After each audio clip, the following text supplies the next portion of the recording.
Hello, this is the Fight Back podcast, hosted by exercise scientist Georgia Very.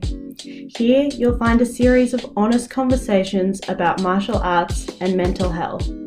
My guests and I explore the statement that every martial artist has heard: martial arts saved me.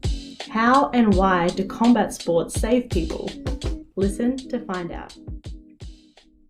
Hey there, conscious combat soul. What, you? Yes, I'm talking to you. If you listen to this podcast, then you are a human being who loves combat and wants to be conscious about the way that you're doing it. You're interested in being more trauma-informed, more inclusive, and more ethical in the way that you teach and participate in martial arts and combat sports. And that's why I would like to invite you specifically to join our new group, the Conscious Combat Club. We're on Facebook, and there's an emailing newsletter that you can sign up for, the details for both of which are in the show notes here. But now, let's get to today's episode. Welcome to the Fight Back podcast. I am here today with Alvaro Fernandez. Alvaro is a black belt under Renzo Gracie. He is a specialist in visualization and meditation, which is how we initially met through one of his clients who said, hey, I've been working with this trauma-informed jiu-jitsu instructor in Mexico. And I was like, what? Who is this guy? I've got to meet him and hear more. And since then, we've been working together, and I've been learning all about the kinds of things that he does and the clients he works with and how he integrates meditation with that. So stay right here, because we're going to talk about all of the work that we've done together on my mindset, the work that you can do with Alvaro, because we are now partnered in bringing these type of services to you. But before we get into that, I want to talk more about who you are and introduce you to everybody in the Conscious Combat Club. Hi, Georgia. Thank you very much for the invitation. Hello to everybody listening to us. I am Mexican. I am 47-year-old. I am black belt first degree under Renzo Gracie in Mexico. My professor is Mario Delgado, and I've been training for about 16 years now, jiu-jitsu. And it's been a beautiful, beautiful journey. But before that, I started working on philosophy of fourth way. That's a meditation based on here and now. And there are many techniques about how to meditate and how to use visualization to achieve your goals. So this has been a beautiful journey for me, and I want to share that with people because it's my passion. So I've been using it for myself. This is the very first thing I have done. So overcoming fears, coming to the mat, to competitions, to teach, to talk in front of people, all these things that are challenging for everybody. Well, through visualization and through some meditation techniques, you can overcome and you can get your goals. No? So this is what I like to share. And I started doing it with myself to start with, right? So I started competing my first year in 2006 as a white belt. And then from then on till 2018. And yeah, so that's more about what it is with me. I've been working with some UFC fighters when they came to Mexico City. So they've been training in my academy, Angela Hill, Leslie Smith. They had shows like in UFC Mexico, and they were like very nice to work with, no high-end athletes, people that is really, really into it. So yeah, it's been a very, very nice journey, all this martial art. So you talk about a four-way psychology. What are the 4 ways? A philosophy that started in Russia. A person that is called George Ivanovich Gurdjieff. He brought it to the Western countries. He actually was living in London and in New York. And he put out the 4 ways when they asked him, is the 4 ways to reach like the highest level of a human mind or a human being. So he mentioned like 1 is the intellectual part, that is the yogis, they call it the yogis.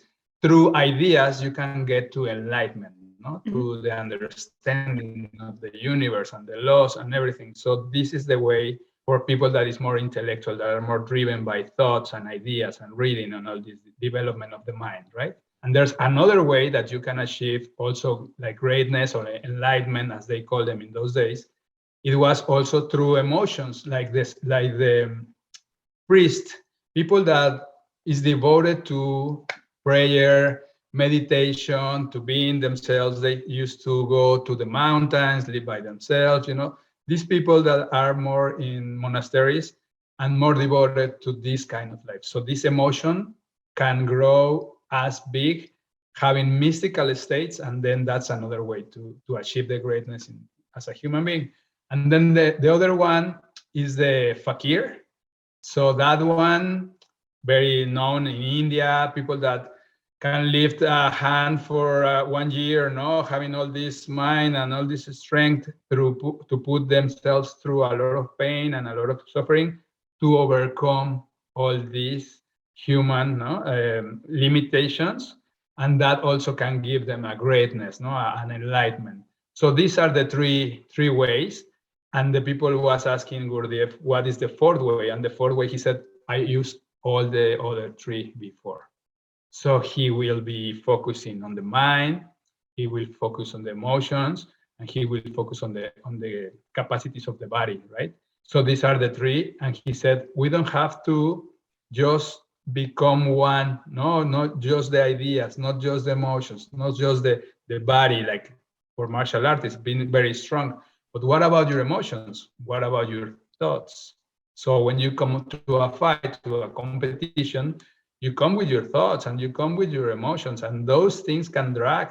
It can help you, can fuel you, or also can drag you down, right? Or auto-sabotage, all these emotions like fear, uncertainty, self-doubt, all this is connected. So that's where I put together all this knowledge, So being practicing 25 years this, and the base of the fourth way is the here and now. So if you can be here and now, that's a huge improvement, And in order to be here and now is if you have aligned your mind, your emotions, and of course your body, right?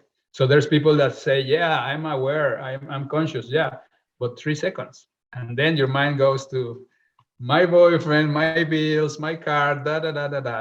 You can be seated with me, but your mind could be somewhere else, or your emotions can be somewhere else, and that's how it works sometimes. And extreme situations like martial arts competitions and fights. Sometimes, if you're not aligned, people that competes knows. You can lose the most. You can have the best cardio, the best, but if your emotions are not aligned or your mind is somewhere else, then the outcome is not going to be like on your favor. No, you're not achieving your goals. I love that because it goes both ways, right? It's like, on the one hand, if you don't focus on all of these things, you're not going to do well in competition. Of course, everybody wants to do well. But then at the same time, competition is like this wonderful vehicle for how to improve upon all of those areas of your life, right? You strengthen the body in preparation for competition, and you go through hard training sessions where you want to quit, but you're motivated for the competition. And then you learn that you can push through that next ceiling. So you have that experience through training for the competition, and then learning to control the emotion, because if you step on the mat, you already learned a great degree of emotion control relative to the average person. So you've got that. And of course, there are lots of strategies like what you teach for how to do that. And then, the mind and the thoughts, like all of these ideas, especially with jiu-jitsu around the chess. Like everybody says, jiu-jitsu is like chess. If they're going to do this, then I'm going to do this, and I'm going to do this attack, but I'm imagining 3 moves ahead what I'm going to do, and how much that expands your intellectual capacity to be able to think about not just what I'm going to do, but how I'm going to respond to what somebody else is going to do. So it's cool, right? It's like competition proves to us that we've worked on those areas. It gives us a vehicle to work on those areas. But also when we work on those areas, we do well in competition. It goes both ways.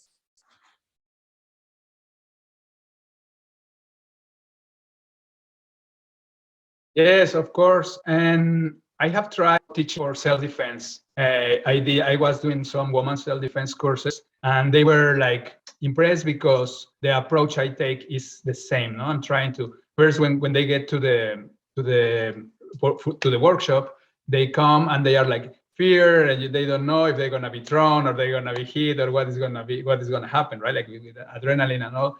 And what I do is sit them down, sit everybody down. We have a little meditation first. So I try to align them. And the first output, I say, first you have to love yourself. In order to defend yourself, you have to love yourself, right? You cannot defend something you don't love. So that's a completely opposite idea sometimes, because many people attack or defend themselves by fear, or even some teachers say, you gotta get up, you cannot, like, it's not bad fuel, the fear, it can help a lot, of course, is there for a reason in our instinctive, but it's a short-term fuel. Love is huge. So I read some fighters or some warriors at war, they show them their kids before going to battle, because that's the fountain of love, and that will carry them, like they think about their kids when they are fighting. It's huge difference than just being by, vanity or whatever it is the case. So the first approach in the workshops is love. So many people get it, and women have a bigger emotional sense. I don't know how to explain it, but they are more sensitive on all this. So a few people from those courses were very engaged because they like it. They like the approach, and it's a very different approach. So I'm gonna teach you self-defense moves and techniques, but the motivation that is gonna make you go through that experience that may throw you, may get a punch or whatever, it's gonna be the self-love, the self-care, and then the self-defense. Then everything is all right. At least it's aligned with emotions. You have positive emotions instead of negative. So that changed a lot the outcome. So that's one of the things I try to teach, and putting together martial arts and this kind of philosophy, right? And when you're working with women, like, for example, the client who spoke to me, right? So I know that there have been situations where you're starting a group of women in a self-defense course, and there are some that are, despite centering themselves at the start, they feel overwhelmed, because martial arts are scary for most people, but especially they're scary if they make you have a flashback or they remind you of a situation that was incredibly traumatic. So talk us through the process of how you work one-on-one with women to help them overcome their fear of stepping on the mat and be present in the experience of learning jiu-jitsu. Yeah, that's a great question. So I've been developing this because I have seen with some of my students that they went to trauma, unfortunately. Some positions stays in the body. I don't know how to explain, but if somebody grabs you from the wrist and took your purse or took your cell phone and run, some people will get that shock. It doesn't have to be too much, but at least this example explained that when someone takes them back from the wrist, even if it's her friend or her mom or her boyfriend or whatever, it will bring the memory, right? So in a way, the body gets the emotion and the memory is there, okay? So this can be taken to a different and more intense situation, like somebody mounted someone, or pushing someone, pushing a woman against a wall. Things like that can be more traumatic for sure, and also kicks or whatever it's the case. But so I try to recreate these situations. For me, that's very, very important. But I always be asking first to have the meditation, and we have a kind of guided meditation with them consenting, going back to this memory, to this moment, okay? But I always remind them, we are here, we are protected, this is for your well-being, this is for your growth, and for breaking these limitations, right? Or not only physically, but many psychologically. And many are under, like in the back of your head, right? So something that you may not have conscious, but it's unconscious in an unconscious way. Mm-hmm. So all this work is going. I had some students that have been telling me, like, one was mounted in a class and she was just running out and going to the bathroom to cry. And wow, like I was like with some more students, and this wasn't a workshop, it was a regular class. And then I approached, of course, that's my responsibility, right? And then she was able to share, and she explained me, that this position for her was trauma before when she was younger. Then I said, I think I can help. If you want, I can provide you some information and some feed. If you like to try a one-on-one session. And then we were in Mexico City, and she did for a few months. And to make a long story short, she ended up competing. So, and she won a medal and everything. So that changed her life. This kind of, she did, like at the beginning, I couldn't mount on her. Like not only the position was too much for her, So we went through a few classes, private classes, so she could be feeling better and allowed herself. And many times I mount her in her mind, like we were just sitting, and I think or visualize I'm mounted or somebody's mounted, okay? You have to do these moves, right? Like push the knee, hip escape, all these moves. And then when she was comfortable, then she was allowing me, I was her teacher, to mount.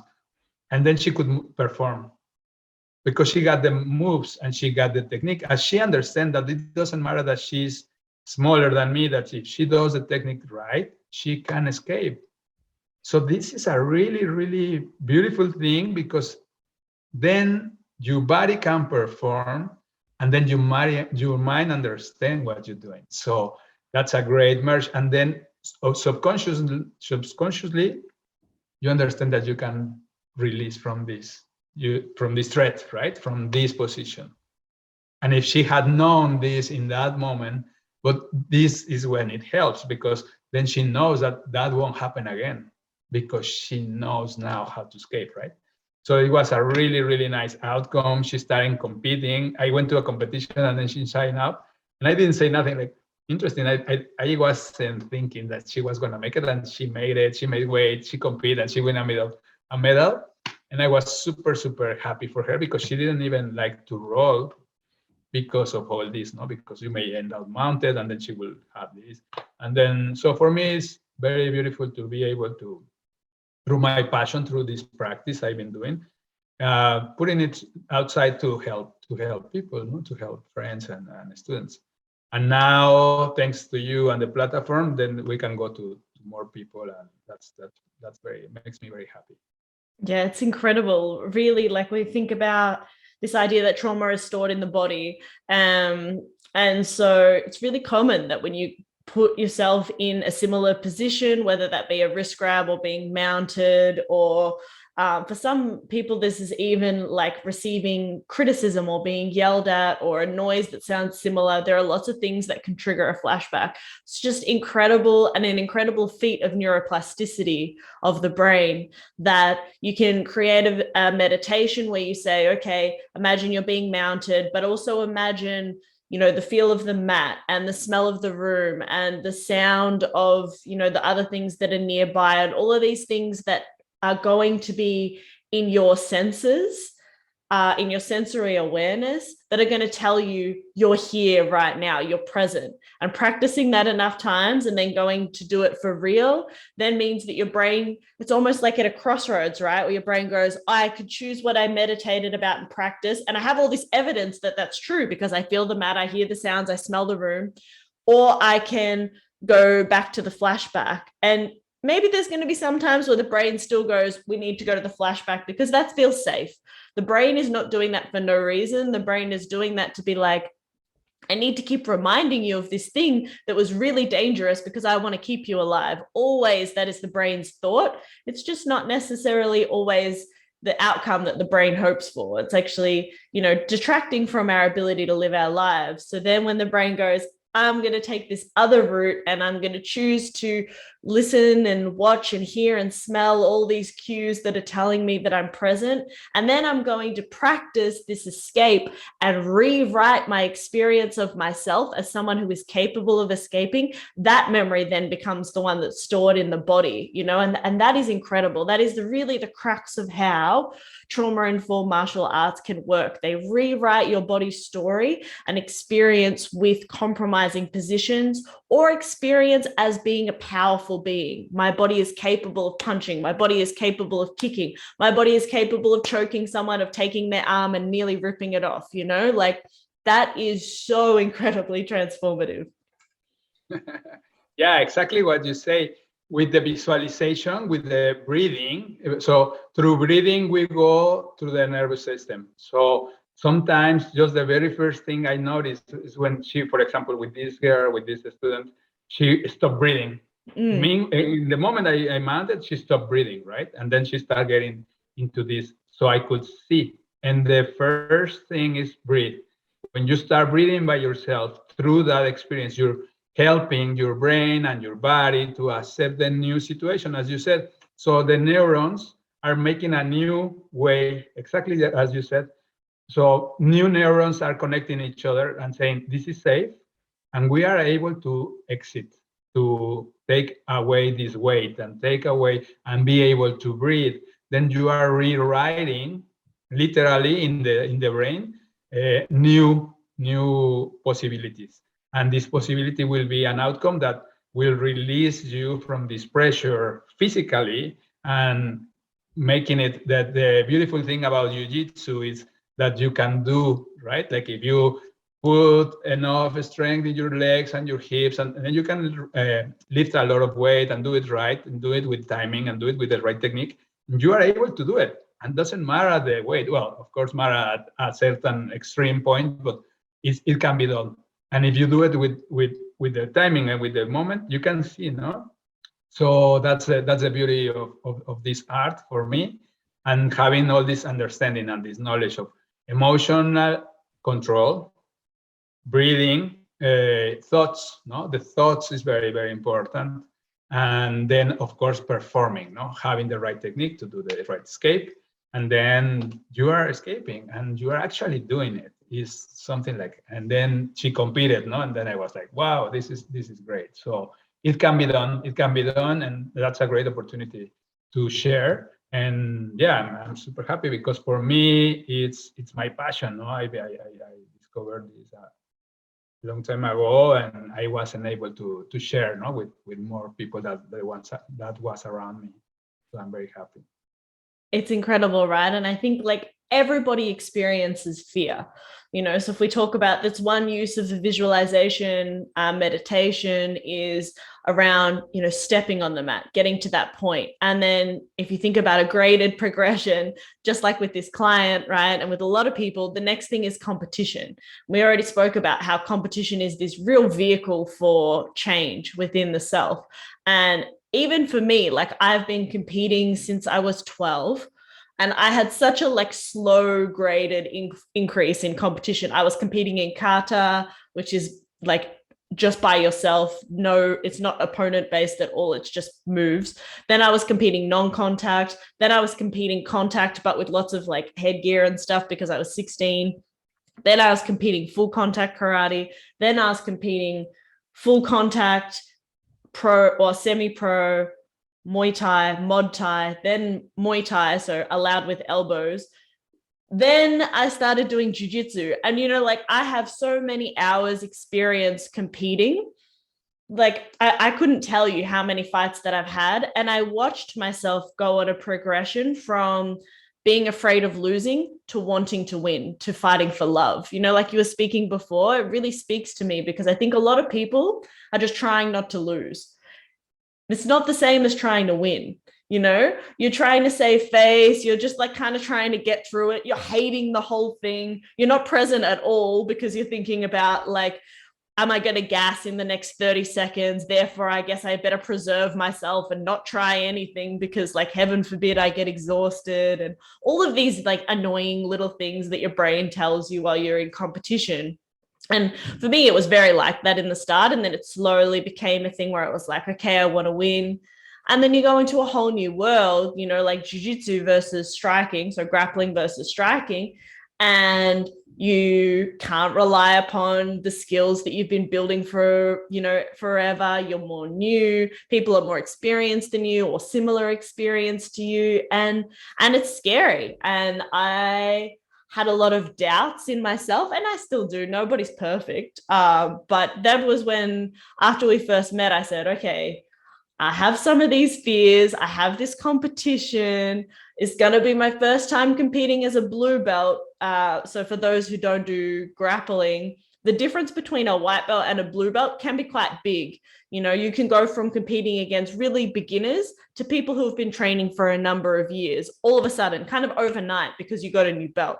So I was like, how am I going to deal with this? So we started working together, and I want to share that with all of you so you can get a bit of an idea for the kind of work that Alvaro does. Because I obviously am a personal believer in it, having had my experience. So we work together to create a kind of, I would say, a series of visualization practices that changed over time as I became adapted to them and put them into practice. So there was a breathwork element, and there was also elements around acceptance. And I've talked to other people about this since. So I've spoken to other competitors, and I've said this like revolutionary thing, which is like, what if your goal is not to win? What if your goal is to do something? Your goal is to be calm, or to do something that's actually achievable, like to make this one grip, or, you know, to do 20 jabs or something like that. And actually, one of the students in my course where I work with other martial artists to develop programs, she said to me, after you said that to me, my intention was to stay strong if I received like a punch that could have dropped me when normally I would drop. She goes, I got hit in the liver, and I thought about it and I stayed in there. And she was like, so I was super happy with that. And so this is my story of that sort of an experience where I was like, I want to win, because everybody wants to win, of course. I'm really competitive. Everyone who knows me knows I'm super competitive. But Alvaro said, okay, you're going to achieve if you're calm. And I was like, oh, okay. I was like, oh, I'm hyped up. I'm a hyped up person. I go into the gym and I'm like, let's go. Like, I'm high energy all the time. Even when I'm nervous, I'm high energy. That's how I dissipate my nervous energy. So I was like, okay, I could work on being calm, because normally what's happening to me, like what I said, was my grips were like fatiguing. Anyone who's competed in jiu-jitsu knows this feeling where you're holding on for like dear life. It's the same thing in rock climbing. Sometimes you're holding the wall so hard, like 2,000 times harder than you actually need to hold on to still have a grip. But your brain is like, gotta hold on, Max. So learning to be calm was the first thing. Like, we work on having this manifesto saying, I achieve when I'm calm when I achieve, and repeating this and pairing it with breath work. And then we start to work towards creating things that were going to cue me, because I had done them before. So we created a warm-up routine. Well, I just did my warm-up routine the same. Every practice class, I did the same warm-up. And we said, okay, what's it going to be like on the day? And I thought about all these details, like what I'm going to eat, what I'm going to wear, you know, who I'm going to see, what's the venue going to be like, what's it going to be like when I slap hands. And so we work on the breathing, the mindset, and this visualization practice, which we got more and more detailed as we worked together. And that was really helpful too. But on the day, so I'm going to tell everyone, on the day, I was like, oh, I'm making the coffee the way I thought. I was like, oh, I'm eating the breakfast the way I thought. I was like, oh, I'm sitting in the backyard. I'm walking my dog. I'm like, all of these things came true. And then we got to the fight and I made weight just like I imagined, like everything's coming true. And then we slapped fists, and it didn't take long till I got the grips that I wanted. And I was like, oh, and then I had her head. My goal was to get a mounted guillotine, right? Straight, like takedown to mounted guillotine, like beautiful, 7 points, right? I got her head and I was like, oh my God, I have her head. and I took her down. And I was like, oh my God, I took her down and I'm in mount. And what actually ended up happening was I was so shocked that everything came true. I was like high on the guillotine. And so she kind of escaped out the back because I was so shocked. I didn't even think to post my head like a tripod to scoot back. And also she was very good as well too. Like that's the thing you can't control. That's why the goal is to be calm, or, you know, it's not to win. It's not to do the move to win. It's just to do the move. So that's what we work on, and this is what happened. And like, I didn't win any of my fights, but I called Alvaro and I was like, I'm so proud. Like I did all these things that I wanted to do. And like, I'm super excited for the next one. And it really changed my mindset towards competing. So I don't know if you want to comment on any of that process. I know I just kind of stole it all because I'm super excited to share with everyone like this sort of work and what happens when you do the homework as well too. You know, you don't just meet, but you go and you do the work in the session, and then you do the work outside the session. Yeah. Thank you very much for sharing. I loved your input, no? And yeah, exactly. It's about being aligned with your emotions, with your thoughts, and something that is more achievable, something that you have control on. We're supposed to have control on ourselves, right? So we teach ourselves. So I have a technique and I share the technique with you guys about how you can align your mind, align your emotions, and then trust the process. Trust the process. So for you, of course, it was the first time, and I was very sure that you were gonna get that takedown and that technique because you were very sure when you were telling me and the way you were sharing with me how well you wanna do it and all this. And we did specific work, but also was about being calm, being mindful, being aware, you know, like having all this, awareness that sometimes we lose because we have all this nervous, all this excitement, all this energy. And then sometimes, hey, there was someone there, I didn't see anyone, you know, like I was, or there's different ways for everybody. But yeah, so this is one of my goals. I was telling you this before, like when you even try to make breakfast, but if you are angry or if you are in a hurry, you burn the eggs or you burn the toast, or you know, like because you're in a hurry and then you're not concentrated. It's the same, like how you come to a competition all excited or all angry or like out of your place. If you come, then you know exactly how many meters, some butter, you know how many minutes on the toaster. All these things may get a better outcome, may easier get your goal, right? So it's the same, no? This is a small example, but this is, we can bring it to life. And also, as you said, competing in any kind of martial arts is a very, very few number of people in the world that does it. So I have even friends that black belts that they don't like to compete.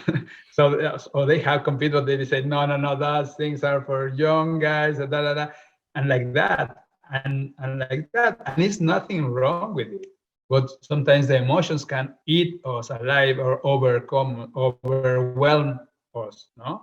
So these are the things that then you start like losing, no? And I try to share that if you can get all these aligned, then the outcome will be different because you want something else. You want to be calm. You want to make the best decisions. Also, I love jiu-jitsu for sure. I have said it many times, but thinking, as you said, maybe you can teach someone to punch and it's gonna be easier and a little bit more intuition, like just throw, close your fist, clench your hand, you know, and they may get a good punch, but tell someone to do an armbar.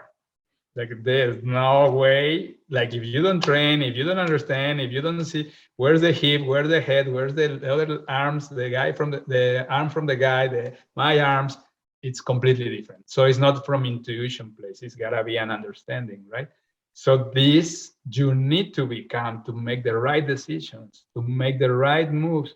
And then if you're not calm, and don't misunderstand, I don't want you to go like this to the competition, but it's important to have, of course, the adrenaline pump and all, but being very aware, no? Being very aware, and that's the calm I mean, no? Like I was telling you, like a predator, no? Like the lioness will come and not make any move, being super subtle before attacking, because if she If the gazelle hears, she will take off and she would never get it. But she's gotta be like super aware, super, this tiger is hunting.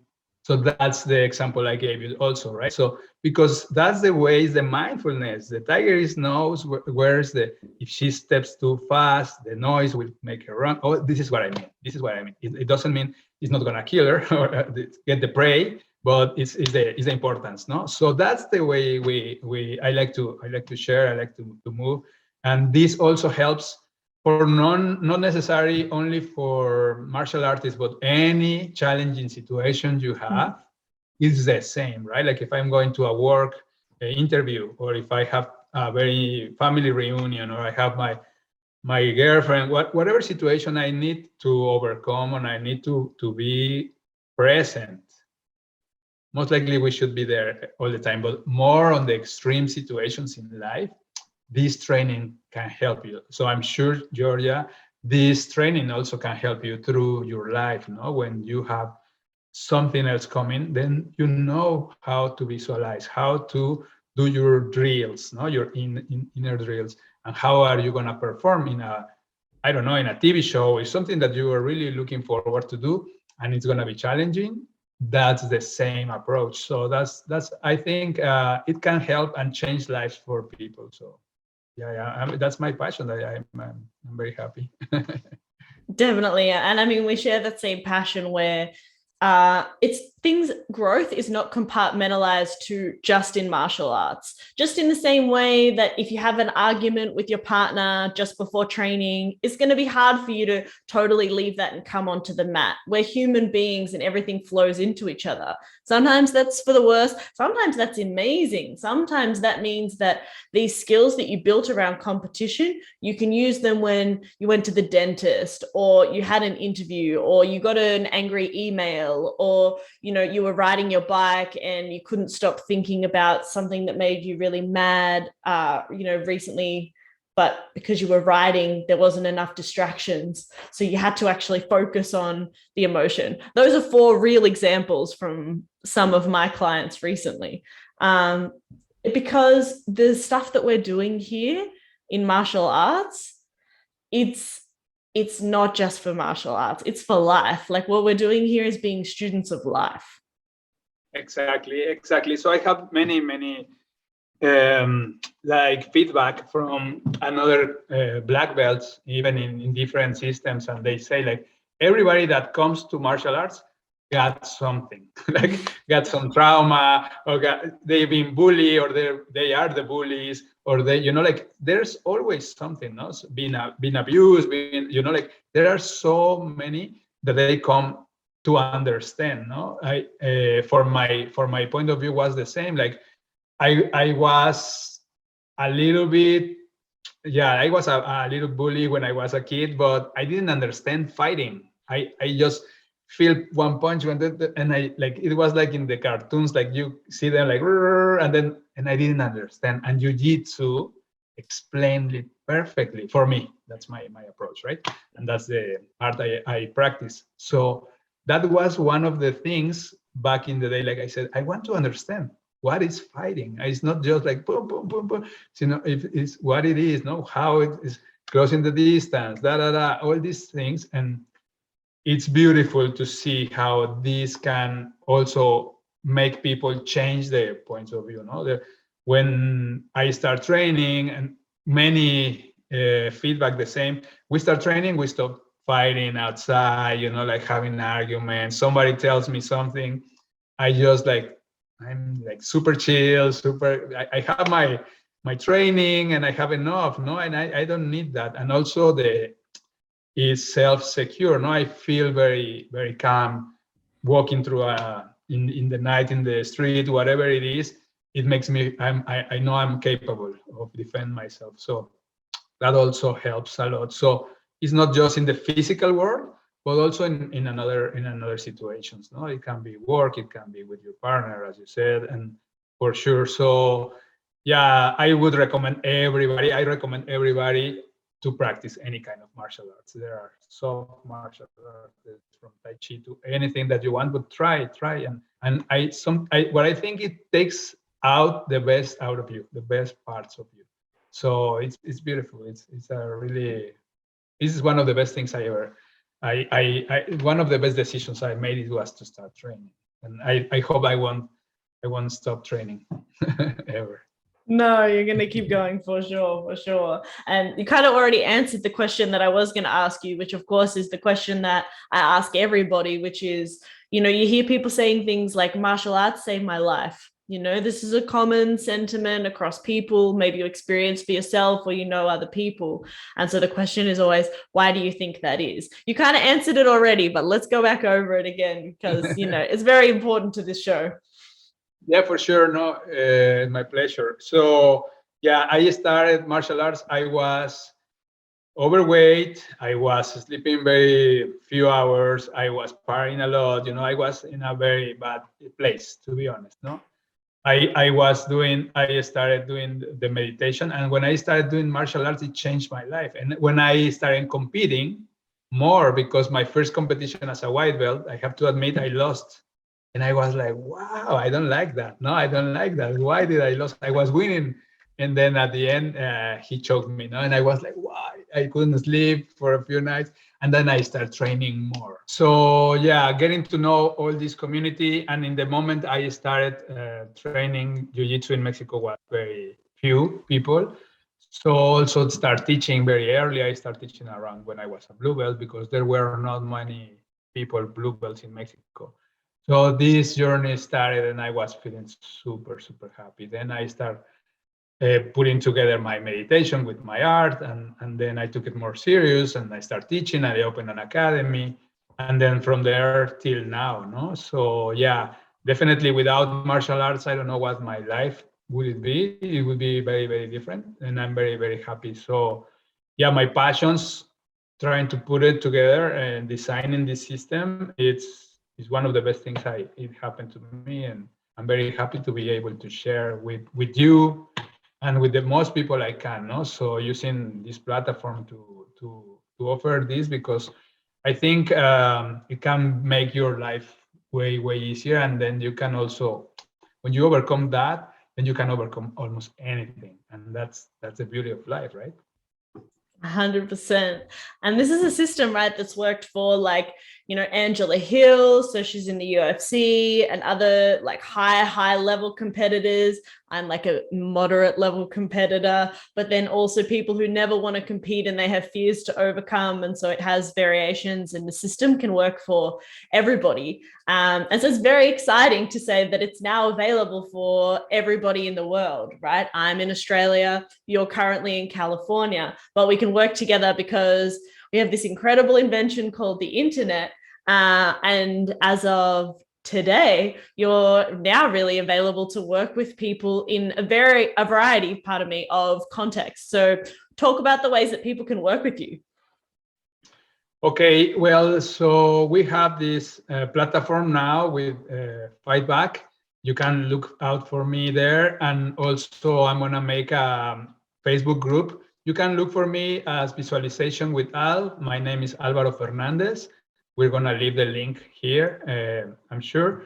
And then from there, sorry, you can book, send me a message. I can give you a free trial if you need, or we can start working on one-on-ones, depending on what you need. So let's for sure make a call. We can make a video call or a call or with some messages, and then you let me know specifics for you, if you're on one competition, local or whatever is the matter. And if you think I can help, I'm very, very open. So yeah, my social media is Barbaro Fernandez is for Instagram, Alvaro Fernandez for Facebook, and we're gonna leave the link here in Fight Back with Visualization with Al. So yeah, I can help people that is currently fighting training, and there's people that is not, but they want to understand meditation, they want to understand visualization, overcoming fears, and yeah, any challenging situation or circumstances, that everything can be understood from this point of view. So that's the only thing. So I give you some tools that you can do. At the end, as I was talking to you before, is the work, you have to do it. The work you have to do the visualization. You have to do your emotional track. You have to do your going through whatever it is that is bothering you or what you want to overcome. So I give you the tools, but of course the commitment is about you, the discipline is going to be about you. So that's why I work with many professional fighters or people that is very committed. They are, we as you know that if you want to compete and you want to win, you of course have to be disciplined, you have to be being weight, all these things, no?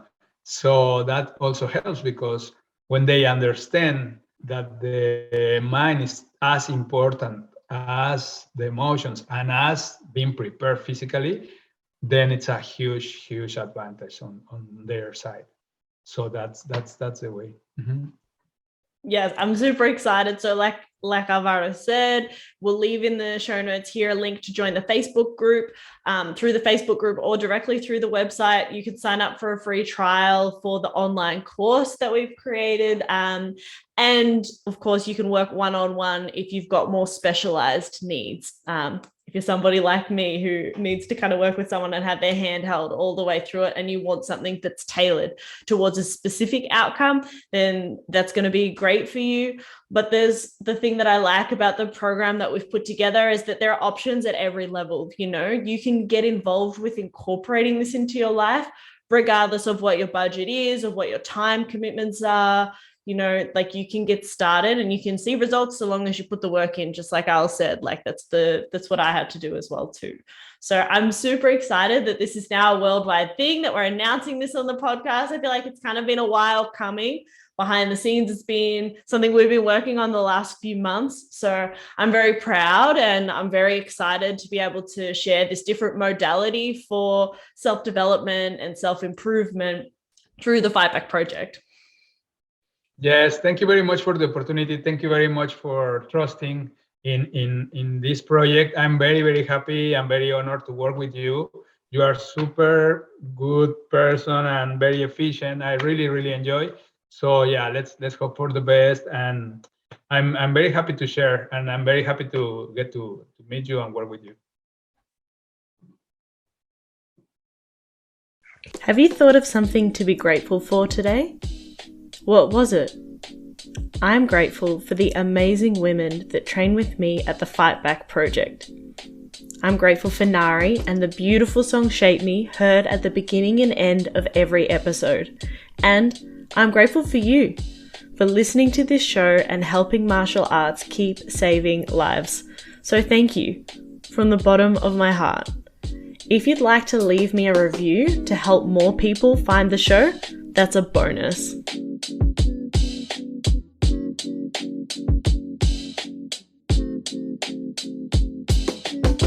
You need to know that nobody shapes me but me.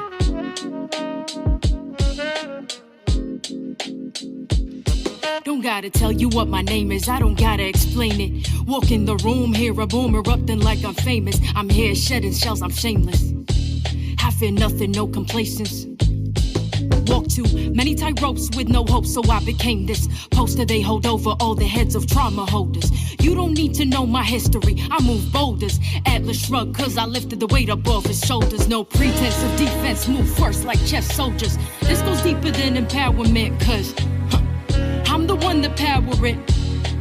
Physical meets mental, challenge me to keep devouring. If I can't change the scenery, at least I change perspectives. No longer isolated, but elevated and selective. Darkest places become beautiful spaces. This is where rage meets patience, meets power meets gracious. Meets, we're so glad you came and the feeling is contagious. When you the walking impact of intended bad intentions. When you the manifesting of collecting all they tensions. You the soul and body hold it all and still remember. But I'm a work in progress, testament to all contenders. Forgot what it was like to have control over self. Forgot what it was like to be the one in charge. Forgot in my reflection I could see all my wealth. Forgot that with my bare hands I break all these bars, barriers and obstacles. They can't cage me, they can't chronicle all my experiences and reduce them to appearances. When I was truly beaten, gave myself clearances to fall down, mess up, and get myself back up. I'm not looking for clovers cause I don't believe in luck. Damn, you were badass, I heard them say it clearly. Why thank you very much, I know now I'm not weary of what's next for me, cause I expect to see growth like I was planted, watered, fed, and bloomed to be. The positivity and accountability, knowing they won't step if I'm the agent of my agency. I think I found my voice again, huh? I think I found my voice again, huh? I'm not sorry, you're the end where I begin. Boundaries, I know them well. Take a breath and meditate. Who is she? I know her well. Now I get to open gates. 1, 2, 1, 2. I don't need your permission. And if you get uncomfortable, then use your intuition to know that I won't stay where respect is ever missing. And everything I do, that's me making decisions. It's truly underrated, the value of self-worth. Forgot that I was rich from the moment of my birth. A penny from my thoughts, no really, you can't afford it. You cannot buy my story, rewrite it, or record it. You cannot buy my story, rewrite it, or record it, huh?